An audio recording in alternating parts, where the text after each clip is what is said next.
Donc dans cette deuxième vidéo, nous allons nous intéresser à créer la classe carte bancaire, qui est le modèle qui représente une carte bancaire à la liste des opérations associées. Donc qu'est-ce qu'il y a dans cette classe? Alors, en fait, c'est les données extraites de la base de données. Donc la base de données, il y a une table les cartes bancaires, où pour chaque bancaire, on a un entier numéro de la carte bancaire, une chaîne de caractères qui donne la civilité monsieur, madame, propriétaire de la carte bancaire, son nom de famille, son prénom, et un entier qui est donc l'année de fin de validité de la carte bancaire et aussi un entier le mois de fin de la carte bancaire. Donc si on regarde par exemple ici une carte bancaire, donc son numéro, la civilité du titulaire, le nom du titulaire, le prénom du titulaire, l'année de fin et le mois de fin.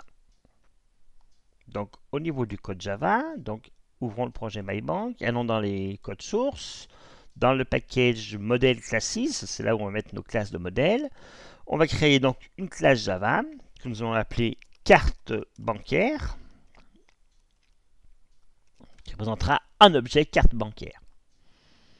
Donc les attributs de cet objet sont ceux qui sont définis dans la base de données, donc on vient de voir le numéro, la civilité, etc.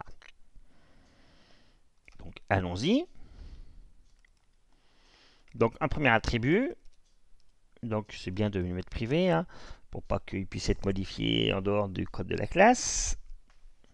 Donc qui sera un entier, donc c'est le numéro de la carte.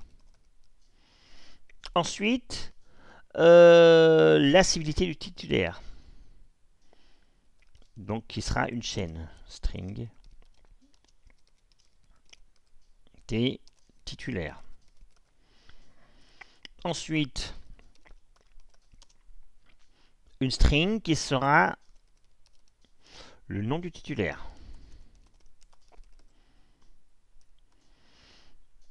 Son prénom.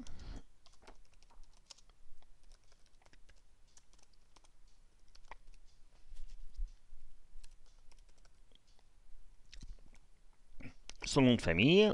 La date de fin, de validité. Donc année de fin.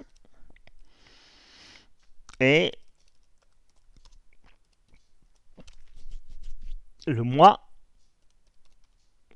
de fin de validité.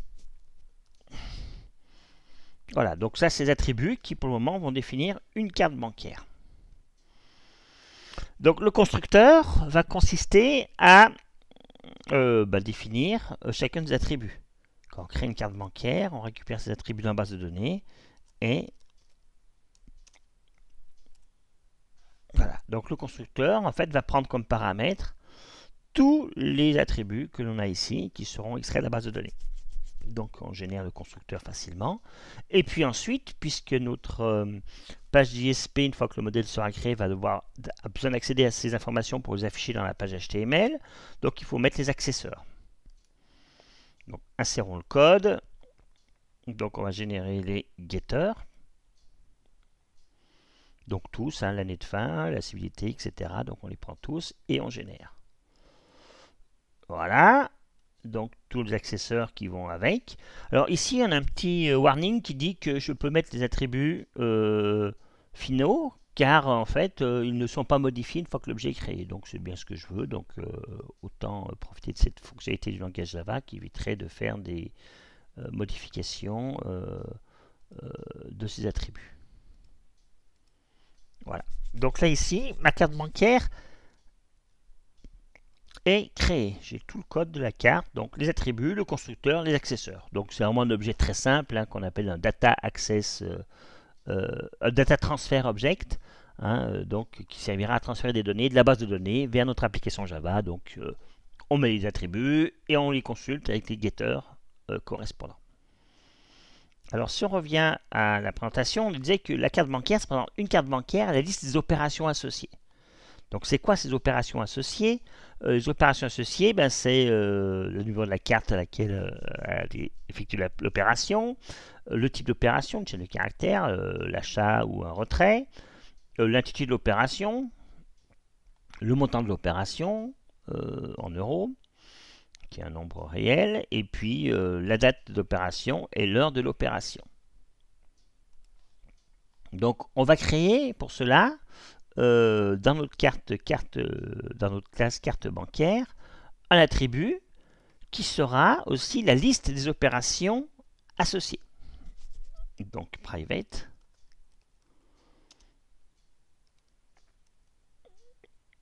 final.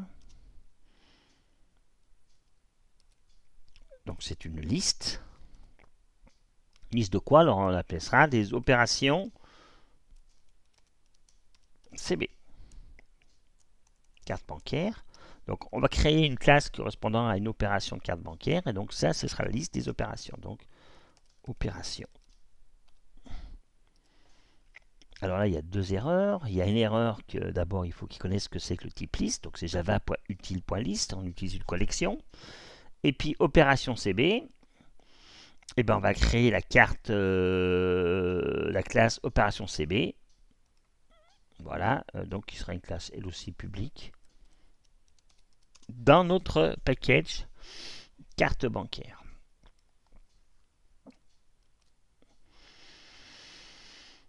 Alors, allons-y. Opération CB, donc reprenons le code de la BD. Hein, donc il y a le numéro de la carte, le type d'opération, l'intitulé,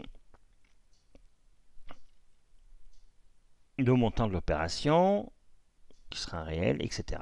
La date d'opération et l'heure d'opération. Donc, même processus que pour l'autre. Donc, c'est, mettons les attributs, donc private,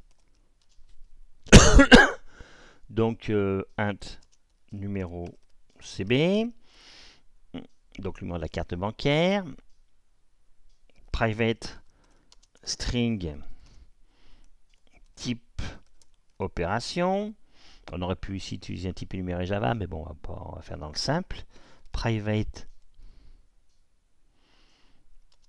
string intitulé de l'opération. Private double le montant de l'opération.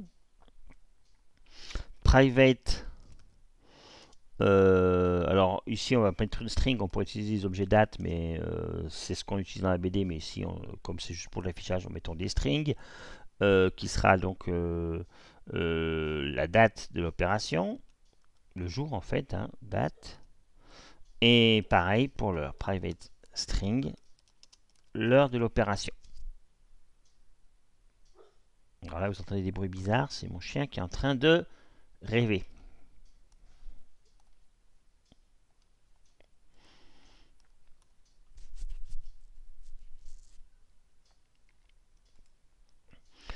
Donc on a deux attributs hein, qui correspondent donc à ce qu'on avait dans la base aussi. Hein. Donc voilà, pour chaque attribut de la base, on a un attribut dans l'objet modèle Java correspondant. Le constructeur, donc opération CB, qui prend tous ces paramètres et qui permet de les initialiser. Et puis les accesseurs, donc insert code, les getters. Allons-y. Voilà. Donc là, c'est une opération. La classe opération CB est terminée. Revenons sur notre classe carte bancaire. Alors là, ici, j'ai une erreur parce qu'il me dit que la variable opération n'est jamais initialisée. Donc, qu'est-ce qui se passe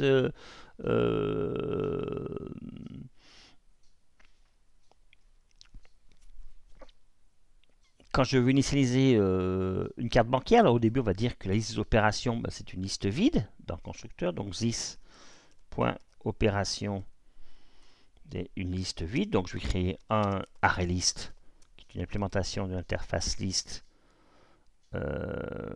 Voilà.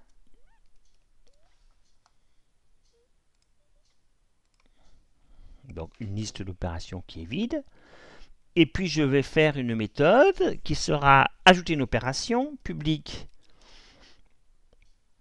void ajouter opération. Donc, qui va prendre un objet opération CB et le rajouter à la liste. Donc à opération, j'ajoute en fin de liste donc l'opération qui est ici.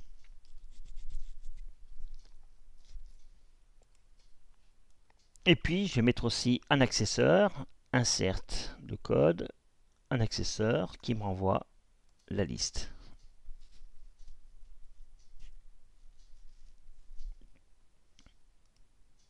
Voilà. Pour avoir l'ensemble des opérations associées à mon objet.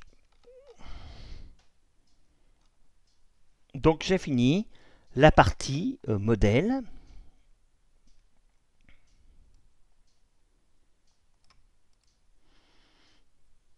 Qui est ici. Donc dans la vidéo suivante, nous allons regarder comment construire ce modèle avec un DAO.